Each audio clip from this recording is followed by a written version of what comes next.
All right, everybody, we have a big follow-up to the Kevin Hart accident, and it's the most absurd sort of tidbit to the absurd situation, which is just the more you look at it, the more you're just like, why am I looking at this? So, obviously, the car crashed. He had a Barracuda that was modified, went off the road. Now, the police report is out.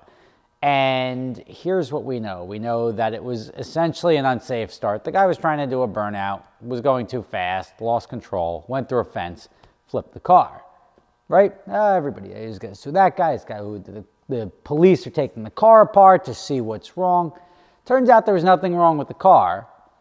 And the ultimate result is that Kevin Hart and his passenger and the driver got hurt. And the passenger in the back, which there are no seats, did not get hurt, strangely enough. But at the end of the day, the lawsuits are going to start flying around, and everybody is looking for liability. Then comes the bombshell. Nobody's wearing seatbelts. So you have an unsafe car that nobody's wearing, when they say unsafe, a car without significant safety equipment, but it didn't matter what they put in it because nobody's wearing it anyway. Where a guy is driving, doing an unsafe start, which is just a burnout, and then he lost control while he was doing the burnout, which you could tell from the skid marks that went off the road. So you have a guy doing a burnout with nobody wearing seatbelts, with somebody sitting in the back of the car, which doesn't have seats, to then flip the car, the driver's pinned in the car, Kevin Hart bounces while injured with a fractured back. It's just, everything about this is so dumb. Because, I don't care, celebrity or not. I get the desire not to be on TMZ when your car is in an accident. But to leave people injured, trapped in a car, while you just say, like, all right, I'm out of here, is just, I don't know, it's ignorant to me. I don't like that. I don't think that was a very wise decision on his end. And obviously, it's not preventing any lawsuits because the lawsuits are going to be flying anyway. But they're all frivolous because, Kevin Hart wasn't even driving. So now you could say he could have added more safety equipment. But the person with no seat in the back didn't even get hurt, who's the wife of the guy driving, who now this guy drove the car improperly. This guy ran out of talent, crashed the car. Nobody was wearing seatbelts. People got injured. And you're going to sue who? There was nothing wrong with the car. There was nothing wrong with the craftsmanship. The police took that apart and determined that this guy just didn't know what he was doing, crashed the car, he got hurt, Kevin got hurt, passenger in the back got hurt, and now lawsuits are going to be flinging back and forth. I just have a hard time digesting what these suits are going to be. Are the guy who crashed the car going to sue Kevin Hart for not having certain safety equipment in his car, which he wasn't wearing anyway? He wasn't even wearing a seatbelt. Is the woman in the back going to sue her husband for crashing the car? Is Kevin Hart going to sue the guy? Like, at what point in time do any of these lawsuits not make sense? And then on top of everything, Kevin Hart's like, I'm really looking forward to this guy getting healthy and everything like that. Well, when he files these ignorant lawsuits, you're not going to be too thrilled with him. It's just this whole process is just, it's just embarrassing. And the fact that we talk about it now, knowing this fact that, oh yeah, maybe the safety equipment would have been a good idea. Of course, you have a 700 horsepower resto mod. Safety equipment's not a bad idea. But if you don't even use it anyway, what does it matter what you have in the car? So that one tidbit right there discounts everything. So here's the things I don't like about this accident. One, look, people get in accidents. The guy was driving the car, maybe didn't have the right skills. I get that. Like, people ask to drive my cars all the time. Oh, can I drive your Corvette? Yeah, you can, but it's got a lot of horsepower. Oh, no, it's cool. That's why I don't like letting people drive certain cars that they know require a lot of skill to keep it pointing in the direction you want it to point.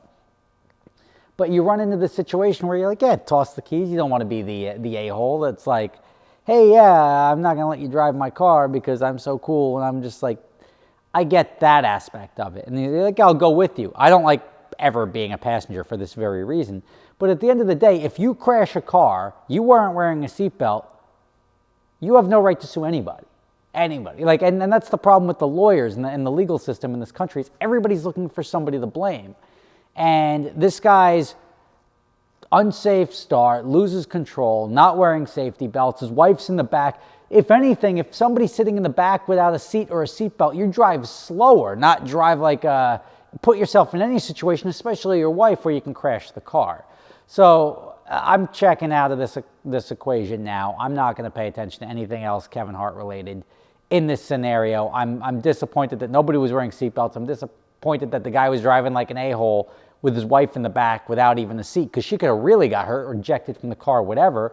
I don't like the fact that Kevin Hart ran from the accident, because no matter whatever ends up happening, you got to stay there. If somebody's hurt, you don't know if somebody then takes a turn for the worse, and you're the only able-bodied person able to help.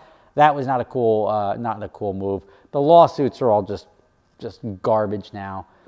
Even if you were going to sue the company, oh, you didn't have the appropriate safety equipment. If you weren't using it, what does it matter, right? So there's another case that I just saw in the news today, that a kid died and his dad is now suing Tesla because he died after crashing the Tesla and the Tesla caught fire, because that's what the lithium-ion batteries do.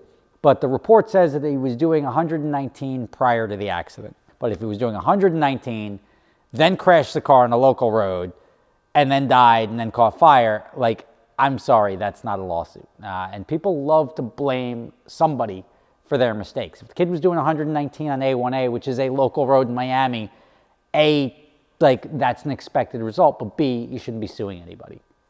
Anyway, there's your Kevin Hart update, the biggest bombshell of there was safety equipment in the car that wasn't even used. So to claim that anyone didn't have appropriate safety equipment or Kevin Hart didn't build the car right, it's just all nonsense. It's not like nothing fell off the car, a wheel didn't snap off because of bad craftsmanship. It's very stupid, and this is probably the last time you will ever hear me mention this accident, because it's the dumbest thing ever. Like, absolute ignorance, like, all the way around here. And that is what I have. Thank you for watching. Please, if you see not only if you see a story about it, don't even click on it. Just click the thing that says not interested, so they get the hint and stop updating us on this absolute nonsense. Thank you for watching. See you tomorrow. For those of you that aren't aware, I have another company called Adventure Drives. We do bucket list travel for car people. Our next trip is coming up in October, the 23rd to the 27th. The trip starts in Charleston, South Carolina, makes its way down to Savannah, Georgia, to St. Augustine, over to Daytona Beach, down to NASA, over to Orlando, and then all the way down to Miami. Pricing starts at just $2,450 for a half spot. Even if you don't have a car, we can pair you up with somebody who does. So we hope to see you out there. Check the link in the description for adventuredrives.com.